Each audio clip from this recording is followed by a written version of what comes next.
മുണ്ടക്കൈ ചൂരൽമല ദുരന്തബാധിതരുടെ വായ്പ എഴുതിത്തള്ളുന്നതുമായി ബന്ധപ്പെട്ട ക്രമക്കേടുകളുണ്ടെന്ന് ആരോപിച്ചുകൊണ്ട് ദുരന്തബാധിത മേഖലയിലുള്ള ആളുകൾ ഇപ്പോൾ കലക്ടറേറ്റിന് മുന്നിൽ സമരം നിർത്തുകയാണ്. നിരവധിയായ സ്ത്രീകളടക്കമുള്ള ആളുകളുണ്ട്.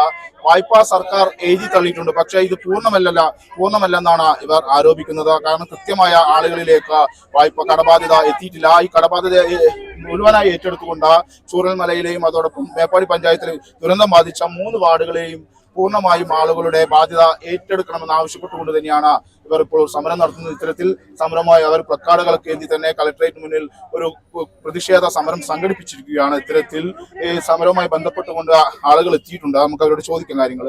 ഇത്തരത്തിൽ കടബാധ്യത നിലവിലുണ്ട്. ഈ കടബാധ്യത ഏറ്റെടുക്കാത്തതിൽ പ്രതിഷേധിച്ചുകൊണ്ടാണ് ഇത്തരത്തിലുള്ള സമരം ഉള്ളത്. ഞങ്ങൾ മുൻപേ പറഞ്ഞിരുന്നത് 10, 11, 12 വാർഡിലെ മുഴുവൻ ആളുകളുടെയും ലോണുകൾ എഴുതി തള്ളുന്നായിരുന്നു പറഞ്ഞിരുന്നത്. ഇപ്പൊ കുറച്ച് ആൾക്കാരുടെ മാത്രമേ എഴുതി തള്ളൂ എന്നാണ് പറയുന്നത്. പക്ഷെ ഞങ്ങൾ അവിടെ താമസിക്കുന്ന കുറച്ച് സാധാരണക്കാരായ ആൾക്കാരുണ്ട്. അപ്പൊ ഞങ്ങൾക്കാണെങ്കിൽ ഇപ്പൊ ജോലി ഇല്ലാത്ത അവസ്ഥ, അതുപോലെ ഉപജീവന മാർഗങ്ങളൊന്നുമില്ല. മക്കളെ ആണെങ്കിൽ പഠിപ്പിക്കാനുള്ള വിദ്യാഭ്യാസമായി യാതൊരു ഞങ്ങൾക്ക് അടിസ്ഥാന സൗകര്യങ്ങളും ഇപ്പൊ അവിടെ ഇല്ല. അപ്പൊ ഞങ്ങൾക്കൊന്നേ പറയാനുള്ളൂ, ഞങ്ങളുടെ ഈ ലോണുകളെങ്കിലും എഴുതി തള്ളുക. മാനദണ്ഡത്തിന്റെ പേരിൽ ഞങ്ങളെ മാറ്റി നിർത്താതിരിക്കുക. ഈ ദുരന്തം നേരിട്ട് ബാധിച്ച ആളുകളാണ് നിങ്ങൾ. അപ്പോൾ നേരിട്ട് ബാധിച്ചിട്ടുണ്ടോ? നേരിട്ടും അല്ലാതെ എല്ലാം ബാധിച്ച ആൾക്കാരാണ് ഇവിടെ ഉള്ളത്. കുറച്ച് പേർക്ക് മാത്രമേ വീടിൻ്റെതായാലും അതുപോലെ ലോണിൻ്റെതായാലും കുറച്ച് ആൾക്കാർ മാത്രമേ ഉൾപ്പെട്ടിട്ടുള്ളൂ. ബാക്കി കുറച്ച് ജനങ്ങളും കൂടെ ഉണ്ട്. അവരുടേതും കൂടെ ഒന്ന് ഉൾപ്പെടുത്തിയിട്ട് അവരുടെ ലോണുകളും കൂടെ ഒന്ന് എഴുതി തള്ളുക. എന്താണ് പ്രധാനമായും ഉന്നയിക്കുന്ന ഒരു ആവശ്യം? ഞങ്ങൾ ആവശ്യപ്പെടുന്നത് ഈ മന്ത്രി അവിടെ വന്നിട്ട് എല്ലാ ഭാഗം നോക്കിയപ്പോഴും അവർ പറഞ്ഞെന്തറിയോ, 10, 11, 12 വാർഡിൽ മുഴുവനും ആൾക്കാർ ലോണുകൾ എഴുതിത്തള്ളാന്ന് പറഞ്ഞത്. ഞങ്ങളൊക്കെ തോട്ടം മേഖലയിൽ പണിയെടുക്കുന്ന ആൾക്കാരാണ്. ഈ ഉരുൾപൊട്ടൽ ജൂലൈ മാസം വരെ ഞങ്ങൾ ലോൺ അടച്ച ആൾക്കാരാണ്. ഇവിടെ ഭൂരിപക്ഷമുള്ള ആൾക്കാർ ആ മാസം വരെ ലോൺ അടച്ചവരാണ്. അതിന് ശേഷം അവിടെ തന്നെ പ്രഖ്യാപിച്ചാണ് ഇനി ലോൺ അടയ്ക്കേണ്ട പറഞ്ഞിട്ട്. ഇപ്പം അവർ ലോൺ ഞങ്ങളത് ആരും തള്ളിയിട്ടില്ല. അപ്പം ഇനി ഞങ്ങൾ എങ്ങനെ ലോൺ അടയ്ക്കും? ഞങ്ങൾക്ക് ഞങ്ങൾക്ക് എസ്റ്റേറ്റിൽ തുച്ഛമായ ശമ്പളം ഞങ്ങൾക്കുള്ളൂ. അത് വെച്ച് ഞങ്ങൾ ഇനി ലോൺ പലിശൻ്റെ മേലേക്ക് എത്തിക്കണം. അപ്പം ഞങ്ങൾ ഇനി ലോൺ അടയ്ക്കോ, ഞങ്ങൾ ജീവിത മാർഗം ഞങ്ങൾ നോക്കുമോ? അതുകൊണ്ട് ഞങ്ങൾക്ക് വളരെ ബുദ്ധിമുട്ടാണ്. ഞങ്ങൾ ഇവിടെ ആവശ്യപ്പെടുന്നത് ഞങ്ങൾ ലോണിൻ്റെ ആവശ്യം മാത്രമാണ്.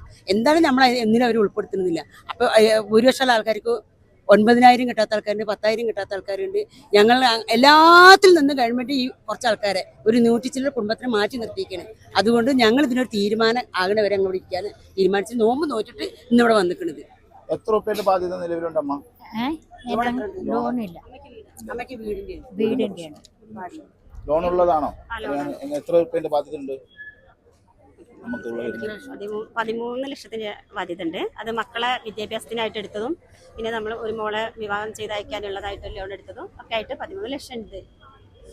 അപ്പോൾ ഇതിപ്പോൾ ഇവര് 33 കോടിയാണല്ലോ ആദ്യം പ്രഖ്യാപിച്ചത്. പിന്നീട് അവർ ഇപ്പോൾ മാനദണ്ഡത്തിന്റെ പേരിലാണ് ഒരു 510 പേര് ലോണ് മാത്രമാണ് എഴുതിത്തള്ളുന്നതാണ് പറയുന്നത്. പക്ഷെ ഞങ്ങളവിടെ ഇപ്പോൾ എല്ലാം നഷ്ടപ്പെട്ട് ഒന്നുമില്ലാത്തൊരവസ്ഥയായിട്ട് ഇരിക്കുന്നതാണ്. ഒന്നും നഷ്ടപ്പെട്ടുകൊണ്ടിരിക്കുന്ന ആൾക്കാരാണ് ഞങ്ങളവിടെ ഉള്ളവർ. അപ്പോൾ ഈ ലോണെങ്കിലും ഞങ്ങൾക്ക് നീതിപരമായിട്ട് തള്ളിത്തരുവാനുള്ള കാര്യം ഉണ്ടാവണം എന്നാണ് ഞങ്ങൾക്ക് പറയാനുള്ളത്. അല്ലെങ്കിൽ ആത്മഹത്യകൾ അവിടെ ഒരുപാട് കൂടും. ജീവിക്കാൻ പറ്റില്ല ഞങ്ങൾക്ക് അവിടെ. വലിയ ബാധ്യതകളുണ്ട് അല്ലേ? അതെ, വലിയ ബാധ്യതകളുണ്ട്. നമ്മളാണെങ്കിൽ മുണ്ടക്കൈ ചൂരമല പ്രദേശത്തെ ജനങ്ങളാണ്. അവർക്ക് എന്തായാലും ഈ ലോൺ എഴുതി തള്ളണം. ഞങ്ങൾക്ക് വേറെ ഒന്നും വേണ്ട. ഞങ്ങൾ സർക്കാരോട് ഞങ്ങൾ വേറെ 9,000, 10,000 ഒന്നും ഞങ്ങൾ അന്വേഷിക്കില്ല. ഞങ്ങളെ ലോണുകൾ, കുടുംബശ്രീയിൽ നിന്ന് എടുത്ത ലോണുകൾ, ഇപ്പൊ പലിശ, അതിന് കൂട്ടുപലിശ ഞങ്ങൾ എത്ര അടയ്ക്കണം? കുറഞ്ഞ തുക ഞങ്ങൾ അടയ്ക്കാനുള്ളൂ. ഇപ്പൊ ഞങ്ങൾ 1 ലക്ഷത്തിന് 2 ലക്ഷത്തിന് മേലിൽ ഞങ്ങൾ അടയ്ക്കേണ്ടി വന്നു.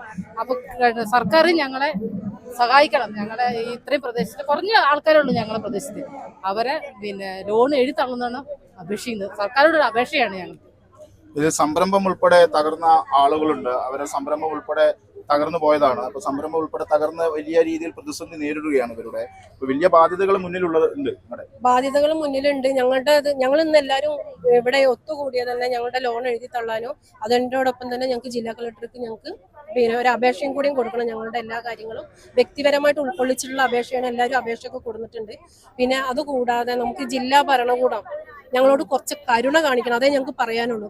തീർച്ചയായും ഇത്തരത്തിൽ അവരുടെ നീതി ആവശ്യപ്പെടുകയാണ്. വലിയ രീതിയിലുള്ള കടബാധ്യതകൾ ഇവർക്ക് വരുന്നുണ്ട്. ഈ ബാധ്യത മുഴുവൻ ഏറ്റെടുക്കാൻ ആവശ്യമായ നടപടികൾ സ്വീകരിക്കണമെന്ന് ആവശ്യപ്പെട്ടുകൊണ്ട് തന്നെയാണ് രാവിലെ മുതൽ തന്നെ കളക്ടറേറ്റിലേക്ക് ഇത്തരത്തിൽ സ്ത്രീകളടക്കമുള്ള അവിടുത്തെ ചൂരൽമലയിലെ 3 വാർഡുകളിലെ ഉൾപ്പെടുന്ന ആളുകൾ ഏതായാലും സമരവുമായി ബന്ധപ്പെട്ട് ഇവിടെ വന്നിരിക്കുന്നത്. കളക്ടർ കൃത്യമായി ഇടപെട്ടുകൊണ്ട് ഈ വിഷയത്തിൽ ഒരു ശാശ്വത പരിഹാരം ഉണ്ടാക്കണമെന്ന് തന്നെയാണ് ഇവർ ആവശ്യപ്പെടുന്നത്.